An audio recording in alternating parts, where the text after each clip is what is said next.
Good evening. Time now for another look at sports. Track and field tops the bill this evening. Well, the national coach, Kenrick Williams, has some high hopes for Cayman's athletes next year.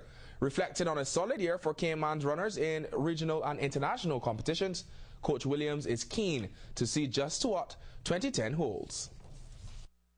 Overall performance, as you said, was great.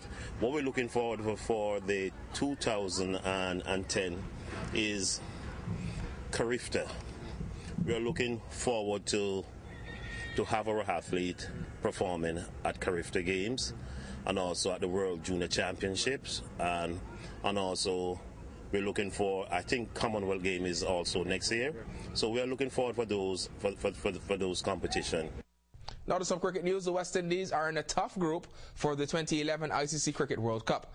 The Caribbean side hasn't won the Cricket World Cup since 1979, way back when, and will play in Group B of the competition to be played in Sri Lanka, India and Bangladesh in 2 years' time. Yesterday, the ICC released the groups for the tournament after the second day of the board meeting. The Windies face powerhouses South Africa, England, Ireland, the Netherlands, India and Bangladesh in Group B. 3 times champions Australia lead Group A with Pakistan, New Zealand, Sri Lanka, Zimbabwe, Canada and Kenya. All 14 teams there lining up. The Aussies won the last tournament, which was staged in the Caribbean for the first time. Well, to India today, South Africa's Cape Cobras win the first match of the ICC 2020 Champions League. The Cape Cobras beat Bangalore Royal Challengers by 5 wickets. JP Dumini powers the Cobras to victory, striking an unbeaten 99 from 52 balls. Cast your minds back to last month. This is the same Cape Cobras unit that hammered the West Indies in a warm-up match ahead of the ICC Champions Trophy. The competition continues tomorrow in India with another South African side, Eagles, battling New South Wales from Australia.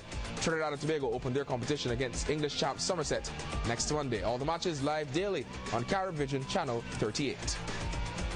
This weekend's Rugby Sevens Rugby Series will be extra special for the players competing for the Estella Scott-Roberts Trophy. The players will wear black armbands as a mark of respect, honoring Mrs. Roberts on the 1-year anniversary of her passing. We used to do a lot with Estella with the sponsorship and the whole tournament. So this Saturday the girls will all be donning black armbands in memory of Estella, and we'll all be thinking of her in our memories, and hopefully enjoying some sevens in her memory. So it'll be a big weekend for us. And finally, Trinidad and Tobago's Young Soak Warriors return home from the FIFA Under-20 World Cup on Tuesday night. The Young Warriors draw 1 and lose 2 matches at the ongoing tournament in Egypt. They were greeted by officials, family and fans on their arrival at the Piarco International. Coach Zoran Vranes praised their efforts against the more established footballing nations, Italy, Paraguay and the host, Egypt. Well, that's the final whistle in sports this evening. John Foster standing by with all the weather.